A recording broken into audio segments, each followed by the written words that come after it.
आज तर चक्कर ना कॉलेजच्या दिवसांची आणि कॉलेजच्या मैत्रिणींची आठवण झाली. Hello and welcome to another video. मी जयश्री. तर हे झाड असं का झालं ना खरंच माहिती नाही, म्हणजे औषध वगैरे पण काही टाकले नाही. असं काही नाश्त्यासाठी ना कोथिंबीरची भाकरी बनवली होती, त्यानंतर ना असं भरलेलं दोडका बनवायला घेतलं होतं. त्यासाठी ना खोबरं, आलं, लसूण आणि ना कोथिंबीरचं वाटण करून घेतलं. त्यामध्ये शेंगदाण्याचं कूट आणि आपले रेग्युलर मसाले आणि प्लस त्यामध्ये ना 1 चमचा काळा मसाला टाकला होता मी, आणि सर्व मिश्रण चांगलं 1 तेल चमचा करून मिक्स करून घेतलं. दोडका चांगला साळून आणि असे त्याचे ना कट करून घेतले आणि त्यानंतर ना एक मध्ये स्लीट मारली होती. त्यामध्येच हा मसाला थोडासा लावून घेतला सर्वांना, आणि कढईमध्ये ना मोहरी, जिरे, कढीपत्ता आणि जे वाटण उरलेलं होतं ना ते टाकलं पहिले. त्यामध्ये थोडी लाल मिरची टाकली आणि ते जळू नये म्हणून थोडंसं पाणी टाकलं आहे इथं मी. त्यानंतर ना आपला राहिलेला दोडका टाकायचा आहे, तो चांगला मिक्स करून पाहिजे तेवढं पाणी टाकायचं आहे. नंतर मीठ टाकून ना थोडं शिजायला ठेवलं होतं. 10 ते 15 मिनिटात शिजून जातो आणि इतका छान असा वेगळा काहीतरी ना छान वाटतं खायला रेग्युलर पेक्षा. आणि तो ना मस्तपैकी टिफिन वगैरे पॅक केला मग यांचा.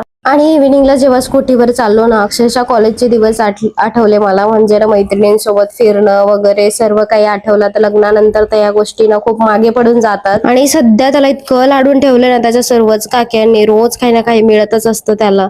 त्यानंतर ना थोडा भाजीपाला वगैरे घेतला, फ्रुट्स वगैरे घेतले आणि घरी आलो. घरी आल्यानंतर संध्याकाळचं मस्तपैकी जेवण वगैरे केलं ना. असा होता आजचा दिवस. भेटूया नेक्स्ट व्हिडिओ मध्ये. बाय.